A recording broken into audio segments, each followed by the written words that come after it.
Borden has drawn from her background as a licensed clinical social worker to tell a story that countless suburbanites face each day. Everything from difficult mother-in-laws and midlife crises to husbands not at home, rebellious children, and peer pressure. I'm sure somewhere in that long list of things, everybody could understand something. I'm very excited. For those of you that haven't heard about me talk about the books, or anybody that's read about them or have not read them yet, I just by coincidence got a book in the mail, as I do, as I'm the book fair person. I get books from people every day. Read this, read this. I happen to have saved this one for a trip that I was going on. I read it, and I knew exactly what she was going to be meant to be. She was meant to be here tonight. We are so thrilled to have her, and I'm thrilled to be the person to introduce Debra Borden.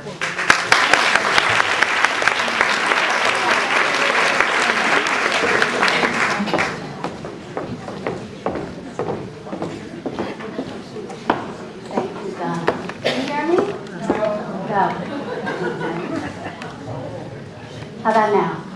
Better? Okay. Well, thank you all so much for coming out tonight. When I saw the weather, I was a little worried. I thought, it's kind of more a night to stay home and cuddle up with a good book, not to hear about one. So it's very much appreciated.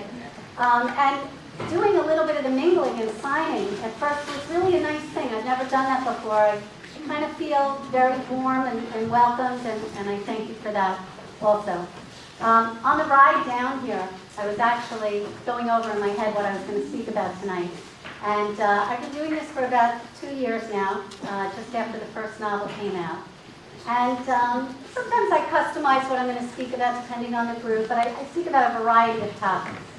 And it suddenly occurred to me that no matter what I speak about, the same questions keep coming up at the end, regardless of the group, regardless of the topic. And I guess it took me 2 years to figure out this is actually what people want me to speak about. So I thought tonight I'd do something a little different. And I jotted down a list of the questions that come up most frequently. And I thought I'd just start out at the beginning and address those and get them out of the way. So, number 1. No, I do not know how to get on Oprah. And yes, I think I should be on Oprah too. My agent has been to Oprah. My editor has been to Oprah. Not with me, obviously, not yet. But I'm looking around here and I see a lot of vibrant, powerful women. And I'm thinking that it would be a good place to make an offer. If you know how to get in the business, I'll take you with me. We'll have a great time, I promise. Number 2. Yes, it's true. Some parts of both books are based on my real life and on me. But here's how you can figure out what's fact and what's fiction. All of the good stuff is true. All of the bad stuff, especially the parts about sex and drugs, made it up. Number 3. No, before I was published, I never spoke in public. And yes, at the beginning, I was absolutely terrified. In fact, I was so terrified that I resorted to employing a lot of really silly tools to calm myself down. The one that I decided to try, which was the biggest disaster, was the one that everybody tells you to do. Mostly people that have never spoken in public tell you to do this. And of course your mother told you to do this in 6th grade when you had to address the class and speak about the poor Biafran children. Imagine the audience in their underwear. So disturbingly, I found that I was actually quite good at this. I had to stop immediately. In fact, even tonight, there were 2 people wearing thongs that really shouldn't. You know who you are. Anyway, by the way, I did eventually come up with my own homegrown way of calming myself down before I speak. I just remember, whether it's 20 people or 200, to ask myself this question. What in the world do I have to be nervous about? It's not like I haven't read the book. Number 4. my ideal dinner party with the writers that I could invite, living or dead, would include, in random order, Edward Albee, just a genius, Elizabeth Berg, those of you who aren't familiar with her, she's a modern fiction writer, and it's actually because of Elizabeth Berg that I felt confident enough to believe that I could write about small moments in families and in individuals' lives, and they would be monumental enough to actually be book-worthy and be literature. I guess in some ways, even though I've been writing for years, I always thought you had to write about a plane crash in the Andes or, you know, a secret society in Europe, but thanks to Elizabeth Berg, I've changed that. Neil Simon, just a dialogue god. Homer. I don't think there's a better story or journey than the Odyssey. Dorothy Parker, my kind of gal. You know, hysterically funny, tough at a time when it was really tough as a woman to be so. A lot of people think of Dorothy Parker that for her most famous, I think, quip was men seldom make passes at girls who wear glasses. But there are two a little more obscure that are my favorite. I'll just share them with you. She was a part of the Algonquin Round Table and a critic for Vanity Fair and the New Yorker. One of her most famous reviews, there was a play that was called The House Beautiful. And Dorothy Parker used up her entire review in the New Yorker and just wrote, the play lousy.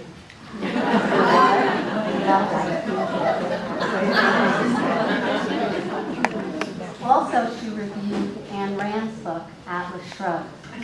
Here's what she said. This is not a book to be tossed aside lightly. It should be thrown with great force. Thrown with great force. So you can see why I like Dorothy. Shakespeare, of course, language. Nothing else to say about that. I believe that Singer is probably to modern storytelling what the Beatles are to modern music. Also, my grandparents claimed that they worked with him in the Yiddish theater. Couldn't tell you if that was true. And finally, D.H. Lawrence. You know why D.H. Lawrence. I never really got over that legal shadowy thing. But the writer that was my earliest influence is someone by the name of Crockett Johnson. Now, some of you who've read A Little Bit Married might have a little edge on that. But everybody thinks they don't know who Crockett Johnson is, but everybody knows who he is. He wrote Harold and the Purple Crayon. So I can absolutely remember being read to and lying in my bed after when I was supposed to go to sleep and holding my finger up, you know, tracing, hoping to get that window or magic carpet. So if you're a child that is predisposed in any way to any sort of a life that involves imagination, it doesn't get any better than Harold and the Purple Crayon. I thought it would also be fun tonight, and I have to say I've never done this before. Along the lines of the question, did you always want to be a writer, and did you know that you wanted to be a writer? I brought with me a found, old, early work, very early, and personally, I think that you'll be able to tell immediately that there was a level of sophistication and insight here that foretold a very impressive future. Here we go. February 12th, 1970. Dear Diary. How can I get Richard Frankel to like me? What does he see in Patty Brickman? I am so much smarter and prettier than her. Rachel Rachel told Robin that Lisa said that Kathy let Richard go to second base over the shirt, but still. Gross. I would never do that, even if I did have BOOBS. Which I don't, because how could I when I don't even have my PERIOD? I think I will never get it. I told my mom that if she took me for an x-ray, it would show a big black hole where my uterus is supposed to be. She called me Sarah Bernhardt. Again. And said she's sure I will grow up to be a great actress. She is so wrong. I am going to be a singer, or a figure skater, or a veterinarian. Anyway, that's all for now. Because it's late, I'll write more tomorrow, signed me, or, hopefully, Mrs. Richard Frankel.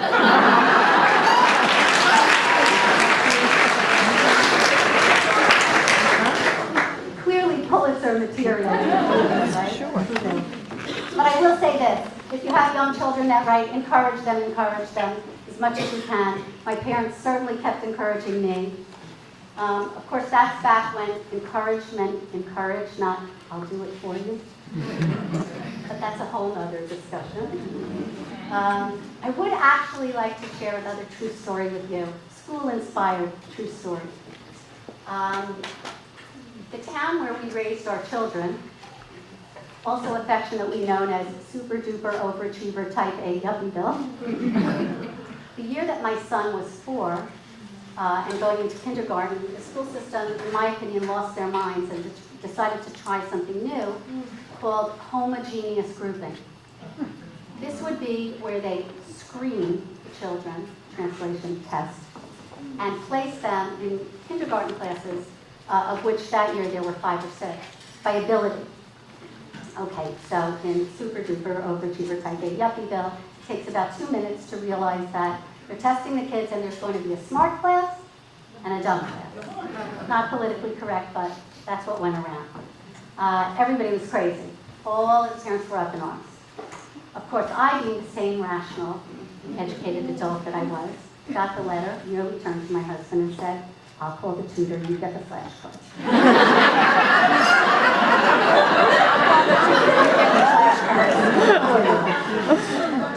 So there was so much anxiety in the town, the school system had to send home another letter saying, please, please, please, don't be so anxious, it will trickle down to your child, this isn't the intention. But meanwhile, your date is such and such at 2:10, be there sharp. Okay, we go. And I take my little boy in, and right away somebody comes and takes him to one area and me to another area. And thank God he was a great separator, because you know it's for big skill, separating. My daughter, I had been with her, don't play. Right. Off he goes, bye mommy, I love this kid. He goes, now the lady is interviewing me. And she starts to ask me the strangest question. She wants to know about the pregnancy and the delivery. So I said, oh, pregnancy, oh, it's wonderful, every bit of it. I loved it. Great. Oh, the delivery? Piece of cake. I can't really remember because, you know, the doctor and my husband and I, we were talking about global warming. And somewhere in there, he just popped out. And then she said, well, was he on time? Was he early? Was he late? Oh my God, I gotta pass this test. Something's here. So I'm trying to think, in about a split second, I'm going, okay, early. Early's good, eager, ready, that's good, but I don't know, early could be like underdeveloped, so maybe not. Late, okay, he came at his own time when he was ready, he's independent, but he wasn't very prompt, you know, when the everyone waited, I don't know. So naturally I'm thinking, what's the catch? Everybody must be saying on time, but couldn't think of it, so I said, oh, I went into labor on my due date, and he came out on my due date. And he was speaking. Whole sentences. He was Spanish as well as English. So, okay, that was over. We walk out. Finally, David comes back, still happy, terrific, everything's great. And we get out of earshot of anyone in the school. And I say to him, "So, honey, how'd it go?" "Good." "Oh, yeah? Well, what did they ask you?" "I don't know." "Oh, come on, you could come up with, something you could remember, something that they asked you." "No." "David, darling, I really need you to remember one thing they asked you, please, one thing." And he says, "They asked me, where are my hips?" And, "Oh, okay. Did you know?" And he said, "Of course."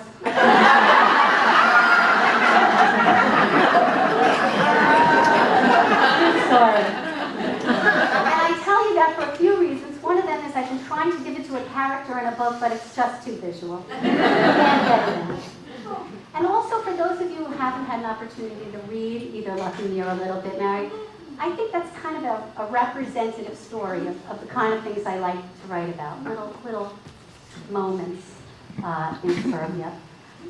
Also, I should add one more thing for those of you who don't have grown-up sons. When they're 4, it's the hips and the shoulder, but when they're 15, they don't know their ass from their elbow. So practice. There really is actually a serious reason that I tell you that story. It's such a cute story now. It's funny. But I must confess to you that back then, I was really caught up as a new parent in suburbia in this whole kind of intense, competitive mindset. And I don't know how it happened. I thought I was so reasonable, and it just happens little by little. You want your child to be just as good as anyone else's, and and you want them to be a little bit better, let's tell the truth. And you just get sucked up into it. And for me, I was not liking myself very much. And I recognized it, but I didn't quite know how to get out of it. There's a saying in social work that people only change when it's too painful not to. People only change when it's too painful not to. So you might know a lot of people who profess to be miserable, but the truth is, even though they might be miserable, whatever situation they're involved in may also be serving another need. And when I found tips, as it started to do for me, that's when change can occur. A few short years after that story, I lost my mom. And I had a really rough time, really rough time with it. We had a really typical Jewish mother-daughter relationship, which means we were very close, we drove each other crazy, but it was a big gap in my life. And when I came out of that whole year of kind of wacky grieving, mourning, I wanted to somehow mark her passing, as people do, often with a donation or sometimes a charity they can create. I wanted to do something spiritually for myself, just had to mark it, to let it go. And I kept having this cliche come back in my head, which is, what would your mother want? She would want you to be happy. How do you do that? And I thought, you know what? I'll never know unless I try. And I decided to deconstruct the areas of my life where I thought if I could improve a few of those parts, the sum would actually be me as a happier person. The first thing I did was look at my friends. And those friends that you have, you've collected them for whatever reason, but maybe you can't exactly put your finger on it, but you just don't feel so great after you've been with them. Or on some level, you know that they don't really have your back. Toxic. Out. I decided no more. I mean, of course, it left me with 1.5 people to talk to. But I had made, the decision. I was only going to have people around me that were, nurturing and made me feel good about myself, and even more important, could allow me to be the kind of friend that really could root for them. Next, I went to my relationship with my children, which I already thought was wonderful, because of course they were perfect in every way. And I said, you know what, if I could just laugh more with them, and that's how I will measure it. If we could just have more silly, spontaneous moments, that would be a good thing. My mother would love that. So I vowed to do that. And I went to my husband, and I thought, you know that Hallmark commercial, you know, you see the really old man and wife, and they're walking in the park and all. And I thought, you know, that's the goal. That's what I want to work towards. Let's just say it's a work in progress. And then finally, I took a look at the thing that I was doing every day, which was social work. And when I looked long and hard at it, I realized that what I really, really enjoyed about being a school social worker was writing up the social assessments and getting into the characters and the family dynamics. And for those of you unfamiliar with Child Study Team evaluates a child to see whether they require special education. And it's made up of a school psychologist, a learning consultant, and a social worker. School psychologist and learning consultant mostly do testing. And the social worker's job is just to bring this child from off the table as a flat file into a three-dimensional human being. You do observations in class, observations with peers, observations in the home. You meet with family members, anyone involved in the child's life. And I took this role very seriously, and especially so when it came up to writing the assessment, because you'd be surprised how easy it is to be accurate about a child when you're writing, but also be limited and finite. And I just felt that there could be no worse crime for a 6-year-old or a 9-year-old or a 14-year-old than writing up their kind of life story in terms of no potential. It got to the point where I started to develop a reputation with my colleagues who felt that I could reframe anything. They would tease me that I would reframe a serial killer as good at multitasking.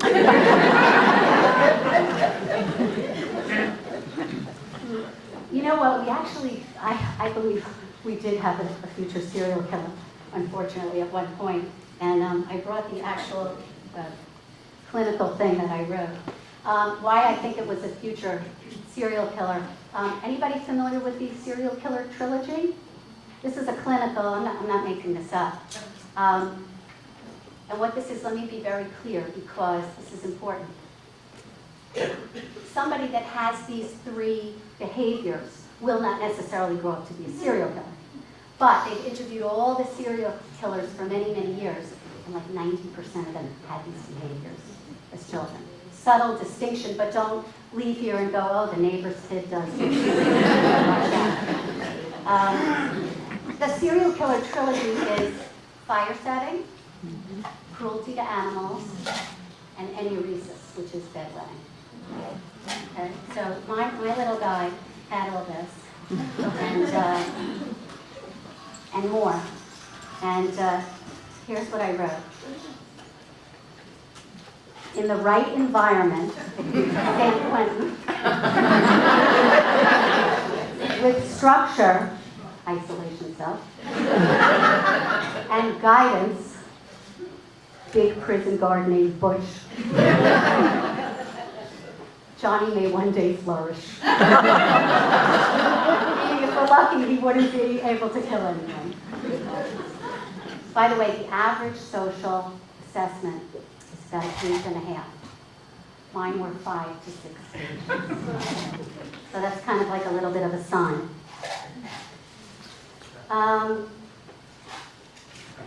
It didn't happen overnight, this journey to sort of improve different parts of my life. And I didn't realize right away, even when I recognized that I liked the writing part of my job better than any other part, I didn't leave right away. I did start writing. But I think looking back now, the most important part of making myself happier was how it fortified me for a field in which really rejection is the name of the game. Let me tell you about rejection. Lucky me was rejected 36 times. Actually, last year I was speaking at UJA and it occurred to me, 36 is double high. I don't even know what that means, but it makes me happy. What does that mean? But here's the thing. When I first decided that I could do this, part with this baby and send it off, the way you do it is you send the whole manuscript, and if you ever want to get it back or get any feedback at all, you have to enclose a big self-addressed stamped envelope for it to come back to you in. And at the same time, as I was doing this, my son, this one, was applying to colleges. Okay, so you know, applying to colleges, big envelope, good. Mom's manuscript back, not so good. So going down to the mailbox every day was like, I don't know what I want to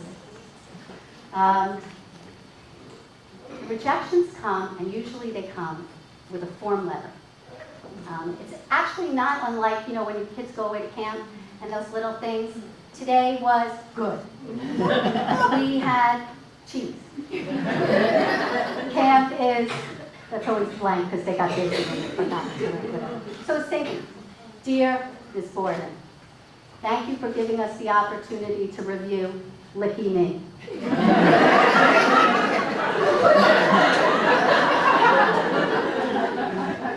Occasionally, somebody would take the time, usually on the form letter, to, and as I got later in submitting, I got a little bit of positive feedback, write a little line, warm characters, not for us at this time. The worst rejection I ever got, manuscript was in the mailbox, took it out, looking, don't see the form letter, no form letter, don't see anything.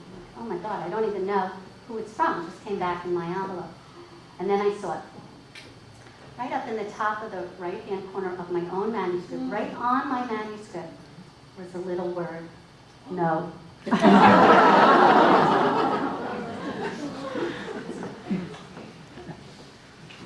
Well, I think the reason, as I said, that I was okay with the rejections was because I had gotten to a place, not where I was so confident, not because it didn't hurt, but I was okay.